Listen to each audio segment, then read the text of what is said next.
Oke, baik. Assalamualaikum warahmatullahi wabarakatuh. Salam sejahtera untuk kita semua. Semoga kita semua selalu sehat ya dalam lindungan Allah Subhanahu wa taala di dalam melewati bencana atau pandemi ini. Pada kesempatan kali ini saya akan menjelaskan tentang sistem keuangan desa, yaitu terkait dengan penatausahaan terutama atau penatausahaan keuangan desa. Kenapa demikian? Karena kita di semester genap ini untuk kalian kelas 3 akuntansi lembaga akan mempelajari tentang Fiskeudes. Nah, di dalam Fiskeudes itu adalah kita akan melakukan penatausahaan keuangan. Nah, sebelum masuk ke aplikasinya, kalian harus paham dulu teorinya, termasuk dengan istilahnya, kemudian alurnya seperti apa. Oke. Nanti ketika kalian sudah paham ini, kita usahakan bisa mencoba untuk praktek. Sebetulnya aplikasi Fiskeudes ini bisa dipraktekkan di rumah masing-masing, bisa, dengan harapan karena platformnya mudah. Nanti tinggal prakteknya adalah memasukkan atau menginputkan sebuah rekening atau kegiatan ya. Kalau dari awal berarti menginput data desa dulu, informasi desa, kemudian sampai ke alamat kecamatan, kemudian daftar bidang-bidangnya, kemudian memasukkan RPJM ya di tahap perencanaan ya, dan nanti sampai yang pelaporan. Ya, sistem keuangan desa ya. Ini untuk aplikasi Fiskeudes versi 2.0 sesuai dengan Permendagri nomor 20 tahun 2018. Penatausahaan keuangan desa yang menggunakan tool atau alat bantu aplikasi Fiskeudes ini mencatat atau pencatatannya itu mengikuti arus aliran keuangan desanya. Aliran keuangan desa dapat digambarkan secara sederhana sebagai berikut. Yaitu ada dua. Jadi di dalam keuangan desa, aliran keuangan desa itu hanya ada dua transaksi, yaitu aliran masuk dan aliran keluar. Jadi yang namanya pengelolaan keuangan desa itu hanya berbicara tentang aliran kas masuk dan kas keluar desa. Kalau ada kas masuk desa dianggap sebagai penerimaan, kalau ada pengeluaran dianggap ada yang keluar berarti dianggap sebagai pengeluaran, arus uang atau kas ya dari kas desa. Nah, ini adalah bagiannya. Yang namanya penerimaan itu adalah arus uang masuk ke kas desa. Itu alurnya adalah diterima dulu di penerimaan tunai, dia di bendahara menjadi kas tunai ya. Dimasukkan dulu, ditulis atau dicatat, dimasukkan dulu ya, diinput dulu ke dalam buku pembantu kas tunai. Nah, setelah itu semua yang ada di buku kas tunai nantinya akan dimasukkan ke buku pembantu bank atau dimasukkan ke rekening kas desa. Oke. Ini apabila penerimaannya tunai. Apabila penerimaan tunai, saya ulangi, dia masuknya langsung pencatatan ke buku pembantu kas tunai yang nantinya akan ditransfer ke bank, tetapi masuk di buku pembantu kas tunai dulu. Jadi ada buku pembantu, ada dua ya, ada dua buku pembantu kas, ada buku pembantu kas tunai dan buku pembantu bank. Kas tunai berarti uang yang masih dipegang di bendahara atau belum dimasukkan ke rekening. Nah, nanti kemudian akan ditransfer ke bank, nanti dipindahkan lagi atau di dalam buku pembantu bank maka ada penambahan atau ada pengurangan ketika mengambil bank sama nanti. Nah, kalau tunai dia langsung dicatat atau melewati buku pembantu kas tunai. Beda lagi apabila penerimaannya atau aliran kas yang masuk itu melalui transfer atau penerimaan dari bank, maka dia tidak melewati buku pembantu kas tunai, tapi dia langsung masuk ke buku pembantu bank. Artinya uangnya ditransfer ke rekening, langsung masuk di rekening. Maka kita harus tetap mencatat di bukunya atau buku pembantu banknya itu. Begitu. Oke, ini penjelasannya. Kaur keuangan desa atau bendahara di desa ya, kepala urusan keuangan desa melakukan pencatatan kas desa di buku kas umum. Yang pertama, kas tunai dicatat di buku pembantu kas tunai atau BP tunai, dan kas di bank dicatat di buku pembantu bank atau BP bank. Sehingga nantinya antara BP tunai dan BP bank ketika direkonsiliasi atau disandingkan jumlahnya akan seimbang. Di kas berapa, di bank berapa. Ketika sudah ditransfer semua, maka saldonya otomatis sudah di bank. Itu kelihatan. Ketika uang keluar, ya, uang keluar juga sama nanti. Ini karena kan kas masuk, berarti ada kas masuk. Kas tunai bertambah, otomatis nanti akan ditransfer ke bank. Sebelum ditransfer ke bank, maka rekening di bank kan belum terisi. Maka otomatis saldonya tidak boleh sama dengan kas tunai. Karena belum ada uangnya BP kas bank. Kecuali sudah ditransfer baru saldonya seimbang atau sama, atau sudah dipindahkan dari kas tunai ke kas di bank atau dari BP tunai ke BP bank, buku pembantu bank. Uang yang masuk secara tunai diterima oleh KUR Keuangan Desa dicatat di BP tunai sebagai penerimaan.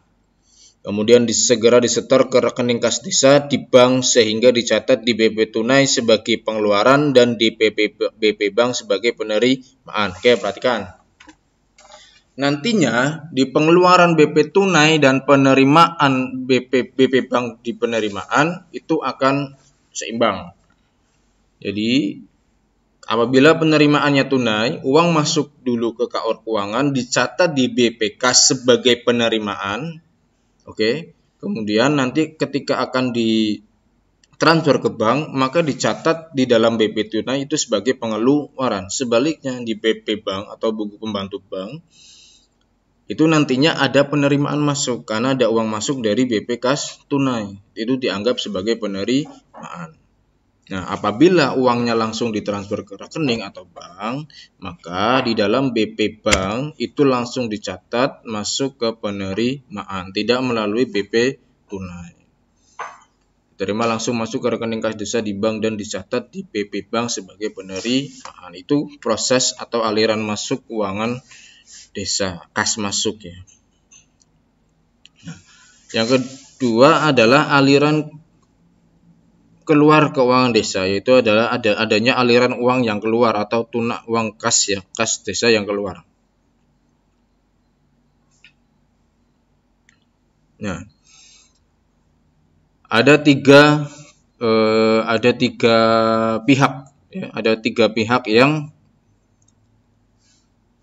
bertanggung jawab di dalam aliran kas keuangan desa. Yang pertama adalah KUR Keuangan, kemudian pelaksana kegiatan sebagai yang meminta uang, yang membutuhkan uang, dan nantinya adalah pihak bank. Oke. Ada dua pola kegiatan ya, ada swakelola dan penyedia barang dan jasa. Penyediaan barang atau perizinan. Apabila kasnya, jadi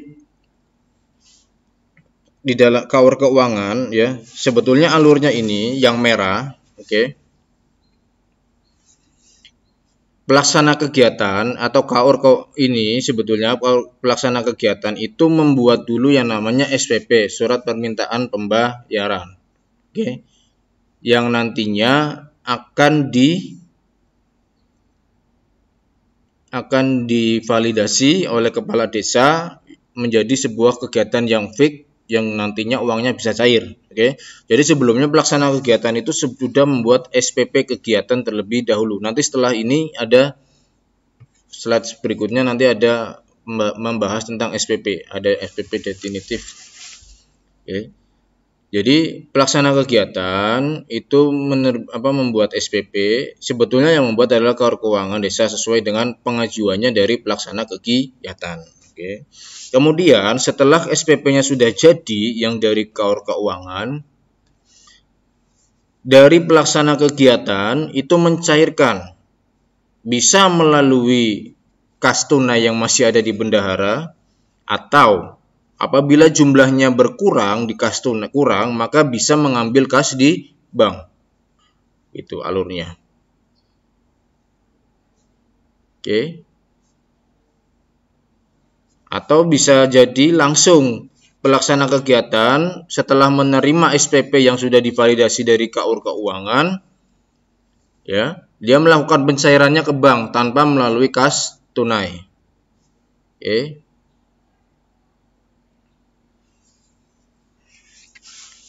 Kemudian di dalam setelah mengeluarkan uang itu, nantinya pelaksana kegiatan itu akan membuat yang namanya SPJ, surat pertanggungjawaban. Di situ biasanya disertai juga dengan serah terima uangnya atau pembayarannya.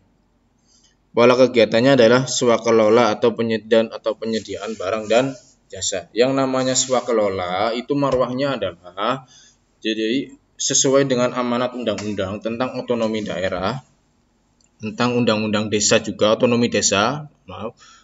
Jadi harapan pemerintah Indonesia secara umum, Menteri Keuangan, Presiden dan lain sebagainya, dengan adanya dana desa, desa itu mampu mengelola sendiri, mampu mengelola sendiri wilayah cakupannya, semua kegiatannya itu dengan menggunakan segala sumber daya yang ada di desa itu. Jadi yang namanya swakelola, uangnya dari desa, pelaksananya juga unsur masyarakat desa, bisa itu pemuda, orang-orang tua, dan lain sebagainya. Nanti juga ada sistem honor dan lain sebagainya juga ada. Sehingga dari desa untuk desa oleh desa, sehingga itu lebih maksimal. Begitu. Makanya itu yang disebut dengan swakelola. Atau hanya sebagai penyedia barang dan jasa, tetapi pelaksananya adalah orang luar CV. Begitu. Itu adalah aliran keluar kas desa. Kita ini bagiannya, ini penjelasannya. Kantor Keuangan Desa melakukan pencatatan kas desa. Kas tunai dicatat di buku yang sama ya.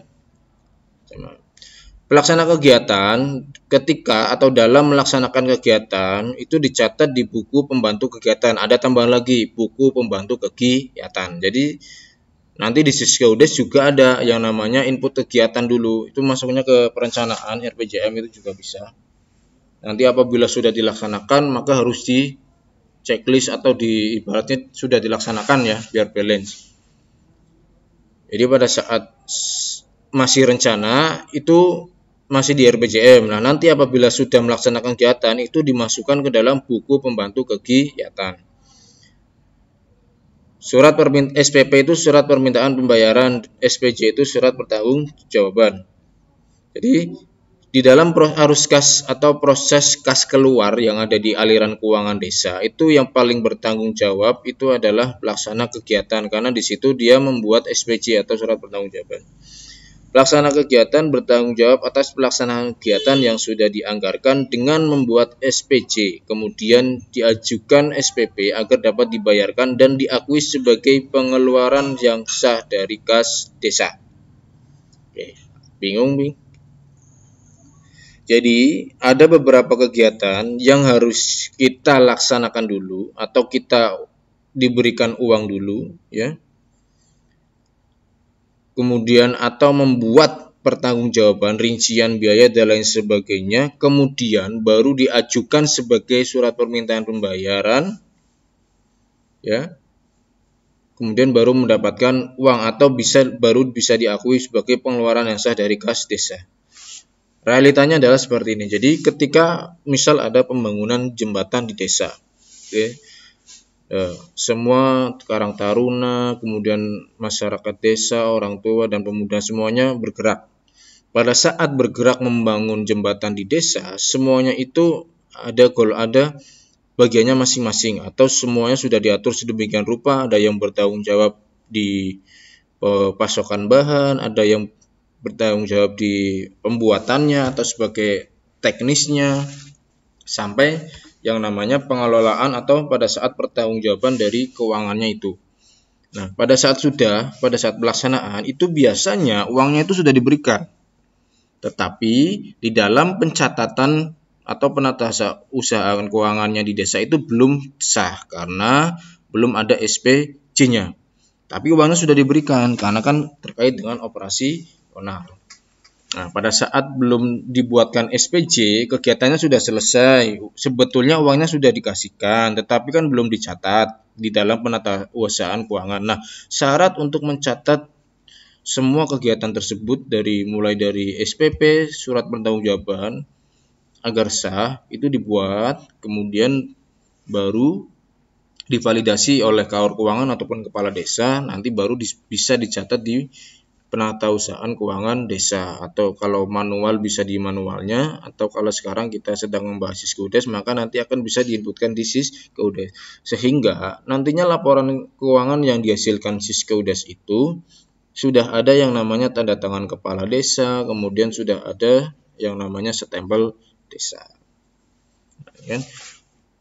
Kegiatan yang sudah dianggarkan itu dibuatkan SPJ terlebih dahulu, kemudian diajukan sebagai surat permintaan pembayaran agar dapat dibayarkan dan diakui sebagai pengeluaran yang sah dari kas desa.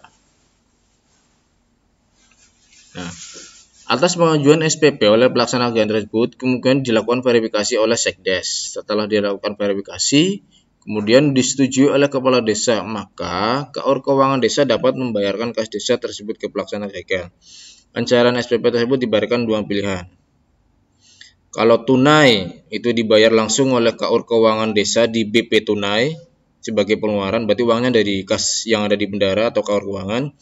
Pembayaran bank artinya ditransfer langsung dari bank, ya, berarti yang keluar adalah BP bank bukan BP tunai. Nah, di dalam pencairan ini, SPP yang diajukan oleh pelaksana kegiatan setelah diverifikasi kan sudah disetujui oleh kepala desa, bisa. Nah, ini kalau ini kasusnya adalah tadi kebalikannya ya. Pada saat pelaksana kegiatan akan melakukan kegiatannya, mereka sudah membuat SPP, pengajuan SPP. Kemudian setelah divalidasi, disetujui, baru uangnya bisa keluar. Setelah uangnya bisa keluar, baru kegiatannya bisa dilaksanakan. Entah itu pembangunan jembatan, pembangunan rumah sehat, dan lain sebagainya, posyandu, dan lain sebagainya. Karena semua itu kita sekali lagi fokus kita adalah pada pengelolaan uang desa atau keuangan desa itu sumbernya dari dana desa. Nah, dana desa itu jumlahnya tidak main-main karena jumlahnya besar sesuai dengan karakteristik geografis dan lain sebagainya yang ada di desa itu sendiri atau jumlahnya.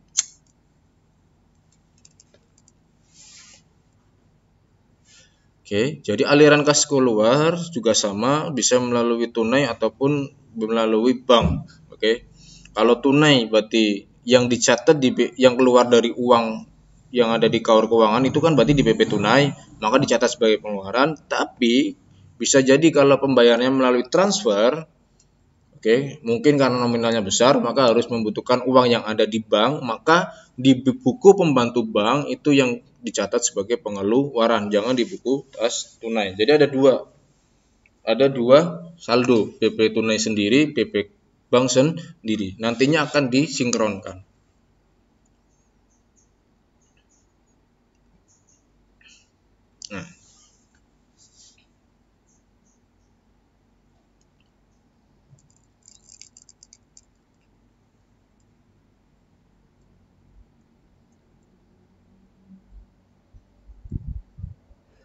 Nah, kemudian apabila di saldo kas tunai ternyata saldonya kurang, maka bendahara kan harus mengambil uang dulu di BP Bank. Maka tadi siklusnya sama. Di BP Banknya pencatatannya keluar, di BP kas tunai pencatatannya dicatat di kolom penerimaan atau masuk.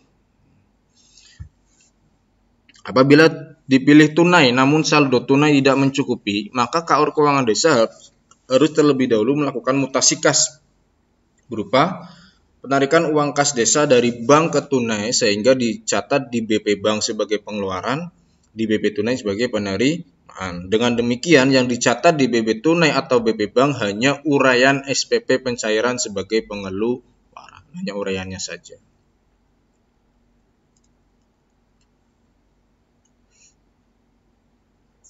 Kemudian pelaksana kegiatan yang bertanggung jawab untuk melaksanakan kegiatan, pelaksana kegiatan itu bisa KAUR, KASI ya, dan membayarkan kepada yang berhak menerima. Misal kalau kegiatan swakelola tadi masyarakat itu pemuda ya, kemudian unsur masyarakat desa, maka bentuknya bisa upah tenaga, bahan bangunan dan lain sebagainya. Kemudian dicatat di BP kegiatan, uraiannya adalah SPP pencairan sebagai penerimaan. Jadi di BP kegiatan, apabila sudah menerima uang, maka ya SPP pencairan itu sebagai penerimaan.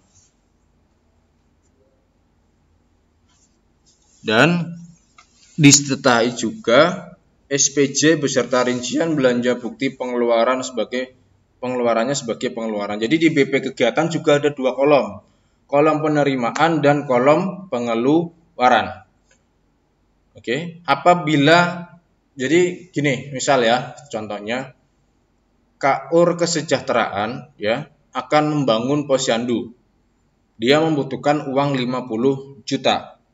Oke, sudah diajukan SPP, kemudian cair SPP-nya. Makanya namanya SPP pencairan, sudah cair, uangnya ada. Tetapi kan pekerjaan masih berproses atau baru akan mulai. Uangnya kan masih dipegang. Makanya kan belum bisa membuat SPJ atau surat pertanggungjawaban. Nah, pada saat pencairan itu dicatat dulu sebagai penerimaan di kolom penerimaan di dalam buku pembantu kegiatan. Nantinya apabila kegiatan sudah selesai dilaksanakan, kemudian sudah dibuatkan SPJ juga dan lain sebagainya, itu sebagai pengeluaran. Sehingga nanti kelihatan antara pencairan dan pengeluaran atau SPJ-nya sama atau tidak. Bisa jadi sama, bisa jadi tidak. Sama berarti jumlah yang dikeluarkan atau yang dicairkan dikeluarkan semua atau digunakan semua maksimal oleh di pelaksana kegiatan. Bisa tidak sama apabila uangnya ada sisa. Oke, tidak boleh ada kekurangan, harus ada minimal sama ataupun sisa. Dan kalau sisa pun jelas pertanggungjawabannya nantinya akan dikembalikan lagi ke rekening kas desa. Itu.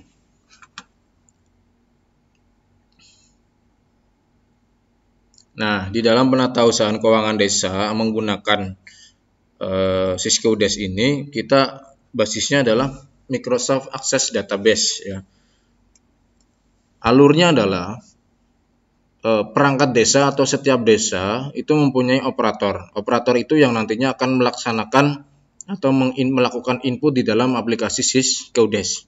Semua mulai dari parameter, bidang kegiatan, kemudian mengisi RPJM, setelah RPJM kemudian mengisi RAB rekening, kemudian penatausahaan apabila sudah melakukan kegiatan ya, kemudian sampai pelaporan.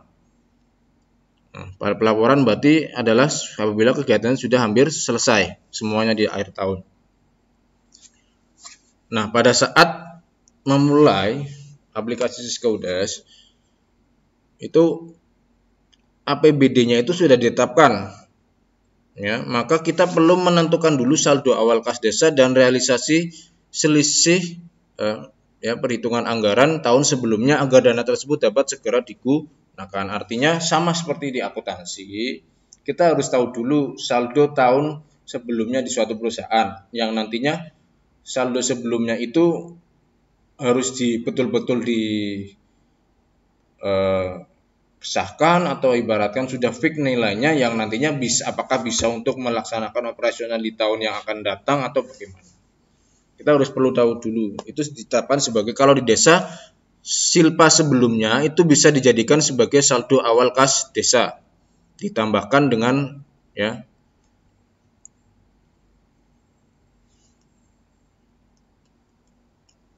APBD yang baru. Jadi ada APBD desa yang baru ditambahkan dengan realisasi silpa tahun sebelumnya.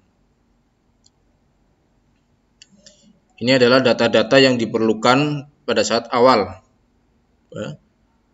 Pada saat awal persiapan penatausahaan keuangan desa, kita harus tahu dulu saldo awal kas desanya atau silpa ya, yang didukung dengan berita acara pemeriksaan kas atau kas opnam kas ya, di opnam. Istilahnya di audit. Betul tidak per 31 Desember terakhir ya. Di sini dilampiri juga rekening koran desa atau buku bank desa atau buku pembantu bank yang ada di desa. Kemudian saldo awal persediaan sama disertai juga BAP ya. Tadi BAP kas, ini BAP persediaan. BAP itu berita acara pemeriksaan per 31 Desember juga.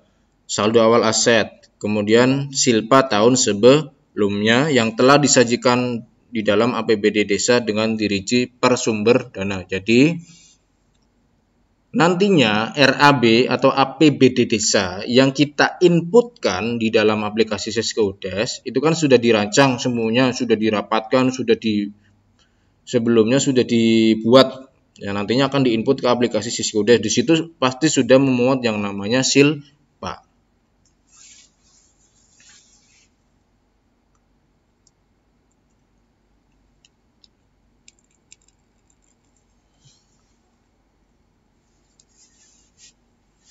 Nah, di dalam aplikasi penatausahaan keuangan desa ini, Siskudes, sebetulnya hasil akhirnya itu adalah laporan kekayaan milik desa nantinya. Jadi muaranya itu adalah laporan kekayaan milik desa LKMD. Kalau di perusahaan kan ada laporan keuangan keseluruhan ya, ada 5 atau 6. Nah, ini kalau di desa itu sebetulnya ujung-ujungnya adalah laporan kekayaan milik desa. Kenapa demikian? Karena basisnya adalah kas. Kita berbicara hanya kas masuk dan kas keluar. Kalau ada persediaan, ada aset, itu hanya sebagai aset, tidak bisa diuangkan. Jadi tetap ada, cuman kita lebih banyak kegiatannya adalah menerima uang dan mengeluarkan uang, karena tujuannya desa itu. Menerima bantuan dana desa dari pemerintah, bantuan tersebut harus dilaksanakan maksimal. Uang itu harus digunakan dengan maksimal dan harus digunakan. Jangan sampai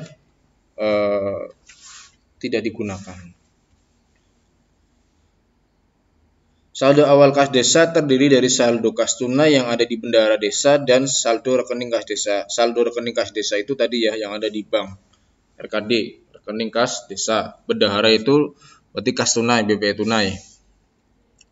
Semua ini, saldo awal ini juga harus didukung dengan berita acara pemeriksaan kas. Lagi-lagi ada berita acaranya. Fungsinya berita acara pemeriksaan artinya bahwa nilai yang terkandung di dalam saldo awal yang bersumber dari KUR keuangan atau bendahara desa dan yang bersumber dari RKD atau rekening kas desa, nilainya betul-betul valid, tidak ada manipulatif dan lain sebagainya, sehingga dibuatkan berita acara pemeriksaan. Yang kedua adalah realisasi penggunaan silpa tahun sebelumnya. Realisasi penggunaan silpa tahun sebelumnya harus dapat dirinci per sumber dana. Realisasi silpa tersebut bukan merupakan pendapatan, namun dicatat pada kolom realisasi penerimaan pembiayaan dengan jurnal penyesuaian.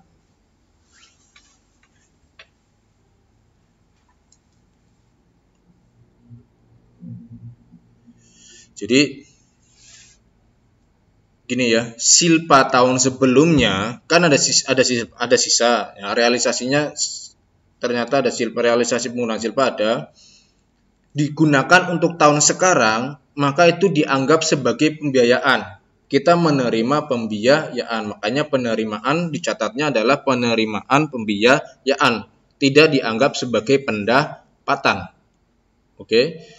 Realisasi silpa tersebut bukan merupakan pendapatan, namun dicatat di dalam realisasi penerimaan pembiayaan.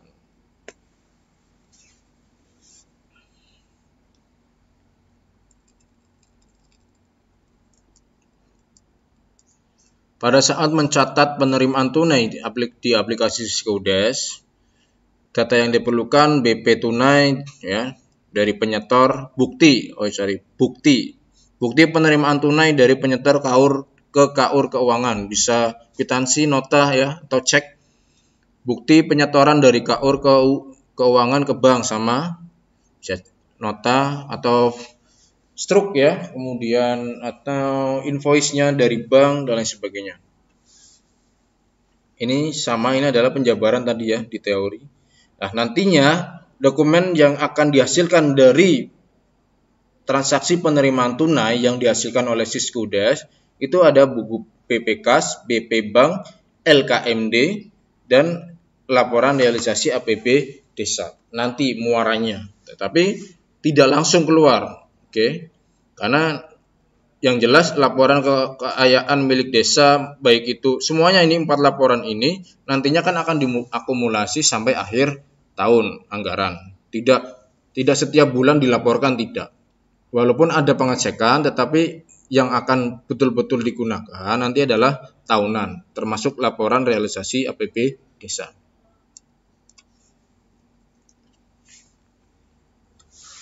Kemudian ini penerimaan bank, adanya pemberitahuan dari pemberi dana transfer.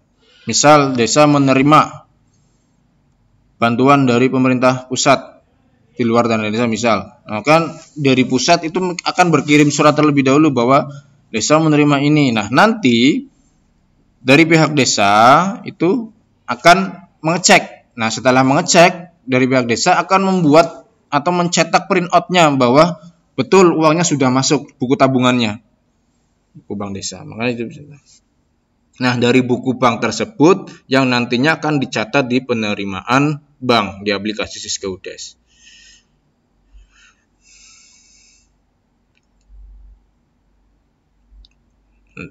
Dokumen yang dihasilkan adalah buku kas umum secara keseluruhan.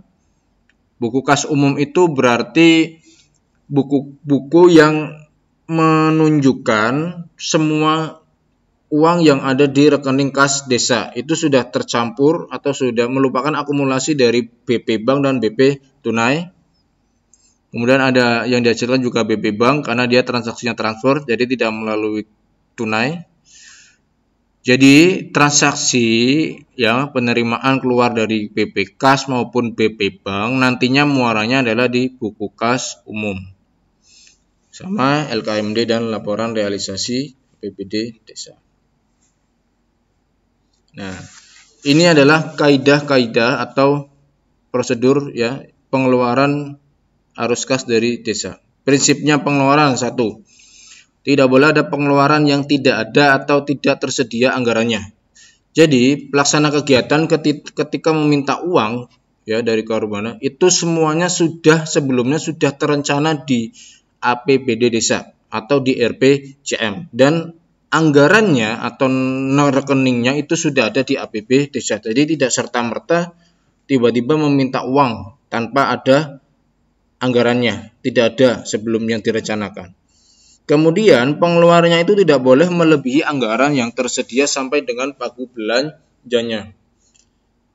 Oke, jadi anggarannya 10 juta. Oke. Kemudian ketika dikeluarkan 11 juta, berarti kan kurang 1 juta, itu tidak boleh. Kalaupun terpaksa 11 juta, maka 1 jutanya ya ditanggung si pelaksana kegiatan. Tidak boleh mengambil dari kas desa lagi. Jadi boleh sisa tapi tidak boleh kurang. Kalau sisa itu masih bisa digunakan untuk kegiatan lainnya, tetapi kalau kurang itu artinya hutang. Nah, desa itu tidak boleh kayak seperti itu, tidak bisa mengandalkan hutang kecuali istilahnya kalau SPP Panjar. Jadi nanti ada SPP Panjar dan SPP definitif. Yang namanya SPP Panjar biasanya pekerja kita beli dulu ya, kita beli barang dulu, kemudian nanti uangnya menyusul yang dari desa itu bisa Panjar. Kalau definitif itu sudah jelas jadi kalau Panjar itu kita mengira-ngira ya, SPP Panjar nanti ada SPP Panjar, SPP definitif pada saat pengeluaran ya. Yang menentukan pengeluaran itu kan SPP Panjar dan SPP definitif. Kalau SPP Panjar itu nominalnya masih belum pasti. Semisal kita mau membangun, nah kemudian kita beli material, ya kurang lebihnya adalah 50 juta, tetapi jumlahnya belum pasti 50 juta, bisa jadi lebih murah atau bisa jadi pas. Ya, itu maka menggunakan SPP Panjar. Nantinya pada saat pencairan itu jelas. Nah, kalau SPP definitif kita sudah tahu barangnya apa, harganya berapa, belinya di mana. Kemudian bisa langsung uang nominal yang dikeluarkan sudah pas. Nah, jadi pengeluarannya itu tidak boleh melebihi anggaran. Tidak boleh ada dana talangan atau hutang sehingga meskipun sudah dianggarkan namun dananya belum tersedia di kas desa tidak boleh dilaksanakan. Oke. Jadi yang tadi saya maksud dengan SPP Panjar, walaupun kita sudah mengira-ngira jumlahnya 50 juta kira-kira, tetapi kita sudah tahu 50 juta itu di kas desa sudah ada. Hanya pembayarannya nanti karena jumlahnya atau nilainya itu belum tahu. Kalau kita beri langsung 50 juta, barangkali kelebihan dan lain sebagainya. Maka nanti bisa jadi seperti itu. Itu namanya panjar. Nanti otomatis ada sisa. Kemudian ini yang tadi saya bilang, SPJ atau realisasinya itu tidak harus sama dengan anggaran RKEB-nya serta tidak harus habis, oke? Tidak harus habis, tetapi tidak boleh kurang. Kan bertolak belakang kan? 2 dan 4 yang betul adalah ya, maksudnya sama, artinya pengeluaran tidak boleh melebihi anggaran, artinya tidak boleh kurang. Nah, dan di sini sudah diperkuat lagi, SPJ-nya tidak harus sama, ya, tidak harus habis. Habis boleh, bagus, tidak habis juga tidak apa-apa. Kurang berarti sisa, istilahnya tidak harus habis itu artinya sisa. Nah, ini yang panjar. Pelaksana kegiatan SPP ada 2, SPP panjar dan SPP definitif. Langkah kerja atau urutannya sebagai berikut. Pelaksana kegiatan itu mengajukan SPP atau surat permintaan pembayaran, kemudian dicairkan. Kemudian setelah itu pelaksana kegiatan membuat SPJ atau bukti pengeluarannya. Ini apabila sudah dilaksanakan ya. Kemudian kalau ada sisa itu harus dikembalikan ke kas desa. Jadi pelaksana kegiatan pada saat mengajukan SPP panjar itu pasti masih berupa perencanaan atau reng-rengan lah bahasanya. Kemudian cair, oke. Nanti kemudian baru dibuatkan, apabila sudah dijelaskan dibuatkan SPJ, nanti kalau ada sisa dikembalikan. Ini data yang diperlukan. Ini penjelasannya. PK atau pelaksana kegiatan membuat dan mengajukan SPP panjar sesuai dengan RAB kegiatan yang akan dilaksanakan maksimal sejumlah yang dianggarkan. Kemudian setelah diverifikasi, ya baik itu yang memverifikasi itu sekretaris desa, kemudian divalidasi oleh kepala desa, uang panjarnya diterima oleh pelaksana kegiatan, kemudian dilaksanakanlah kegiatannya didukung dengan bukti-bukti pengeluaran dan kelembagannya. Setelah itu bukti-bukti tersebut dimasukkan ke Siskudas sehingga menjadi sebuah pertanggungjawaban. SPJ-nya ada. Nah, apabila ada sisa, uangnya itu nanti akan otomatis dikembalikan ke bendahara pada saat SPJ-nya diinput atau diserahkan oleh pelaksana kegiatan. Otomatis itu kalau melalui aplikasi itu sisanya otomatis langsung masuk ke rekening kas desa. Ini dokumen yang dihasilkan BP Kas Tunai, BP Bank, BP Kegiatan, LKMD, dan realisasi APBD.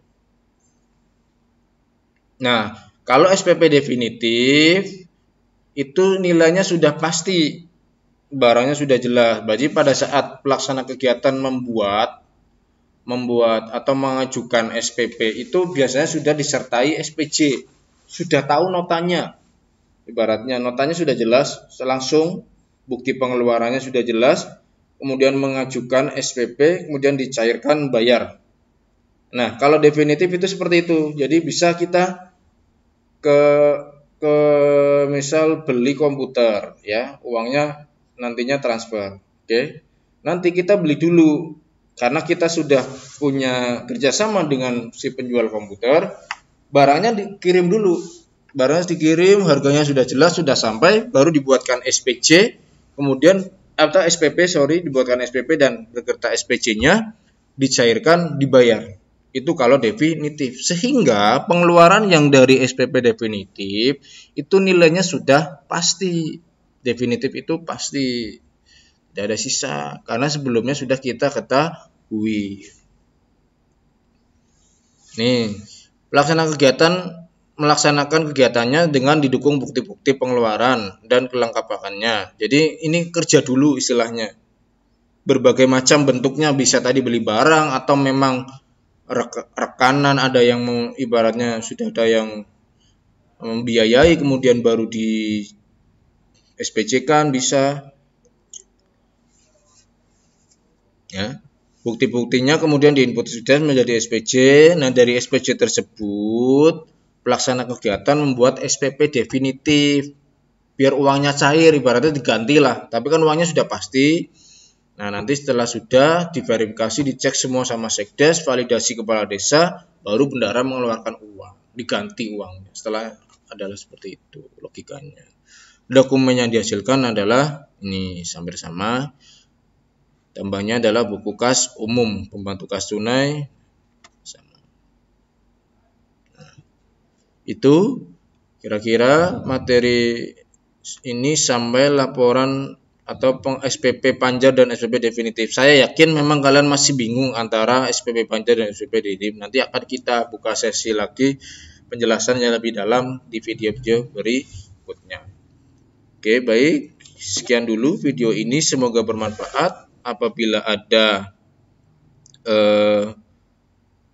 pertanyaan, nanti bisa lewat Classroom. Terima kasih. Saya akhiri. Assalamualaikum warahmatullahi wabarakatuh.